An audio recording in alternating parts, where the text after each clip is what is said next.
Coming up on MHS1, we recognize an outstanding student, we learn about a local fitness center, we get further informed on the Asynchronous Days, and we check out some of our sports. And that's all coming up on MHS1.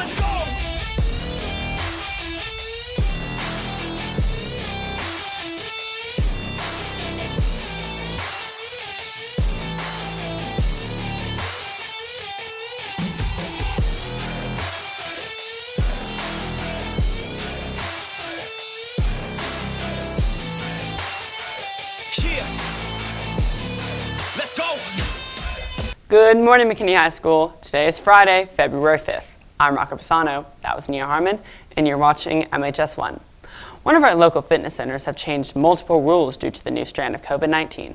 Ashton Benatar has brought us a story to stay informed on these rules. This is how Apex Center is using its resources to adapt to COVID-19 in our new year of 2021. One of the first things you see when you walk into the facility is we've actually added plastic screens at our front customer service desk area, and we've added in a speaker system so we can clearly hear the customer and the customer can clearly hear us. Helps keep our staff safe and our members separated from staff to prevent as much contact as possible.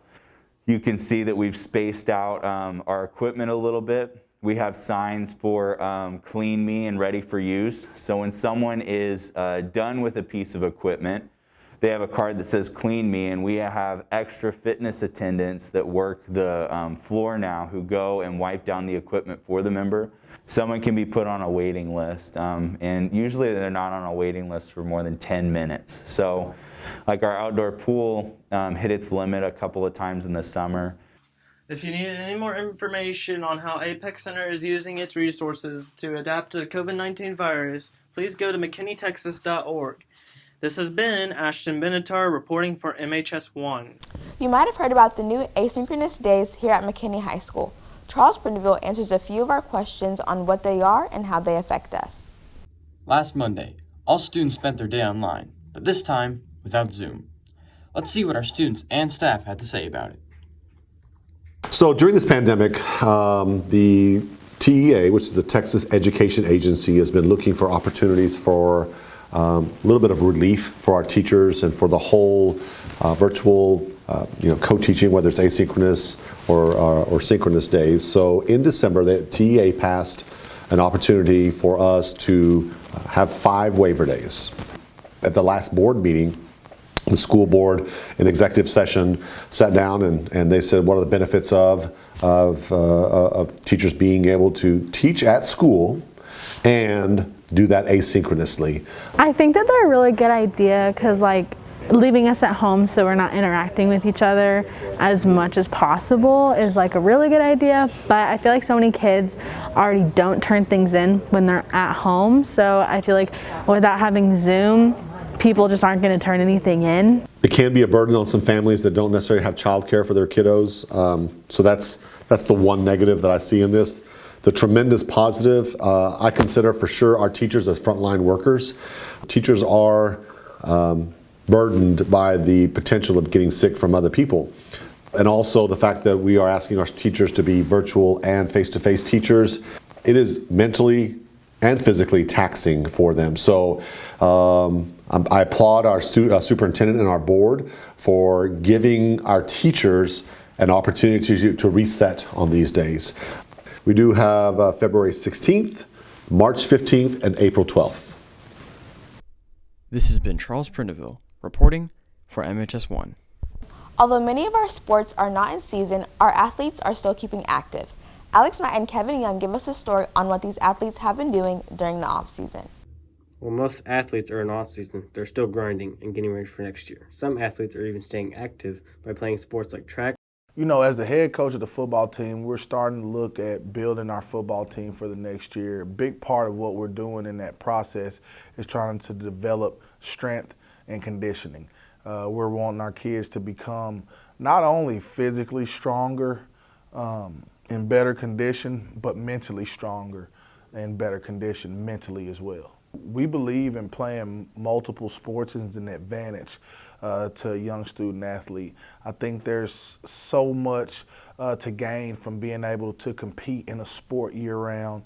And I believe that, you know, we require all of our skill players, our wide receivers, our defensive backs, those guys are all required to do 2 sports, and the majority of them do track.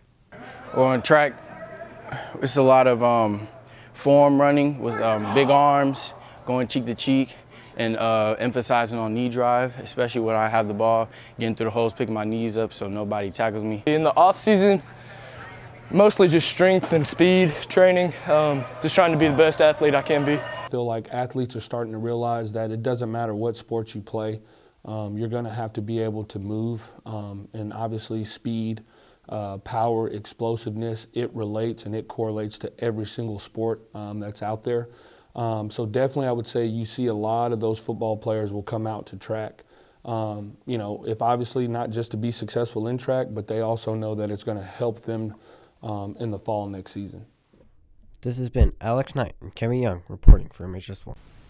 Catherine Johnson is a student here at McKinney High School that has started an embroidery business. Madison Metcalf and Nia Harmon shows us more on who she is and what she's up to. Junior Catherine Johnson turned her talent and passion for embroidery into a unique small business. Hi, my name's Catherine Johnson. I'm a junior and I'm the owner of Embroidered by Catherine. I saw a YouTube video where some girls were making embroidery on canvases, and I was like, oh, I've never seen this before. I want to try, so I did, and ever since I've just been doing it. So first I'll take the picture and I'll blow it up on my computer and trace it on a tracing paper.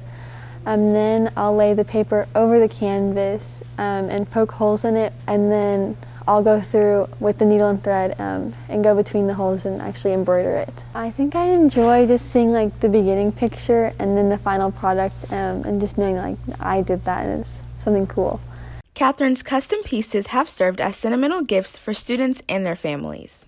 I found out through her Instagram. She posted something on her story that was just saying like, oh, go and look at my business, and we were friends, and so I went and looked, and then I thought they were really cool, so I decided to order one. So I took a couple of pictures of my mom and I, and then she helped me pick out one that she thought would be the best. And so it's just us in like the snow in Colorado. I like how it's really simple and it just has like our faces and just shows us and how like we're together. I think I realized it was something I was good at and something that other people would want. And so I was like, why not? So I just decided to try it, and it's been successful for me. I would recommend it. I think it's a really cute gift idea. It's not very expensive, and you can help someone that you go to school with through a small business. If you would like your own custom canvas, follow @Embroidered by Catherine on Instagram and DM her for more information. This has been Nia Harmon and Maddie Metcalf reporting for MHS1. Well, that's all we have for you today, Lions. Make sure to follow us on Twitter at Mainstream News and on Instagram at MHS Mainstream. And remember, if it's news and it's at McKinney High School, it's MHS1.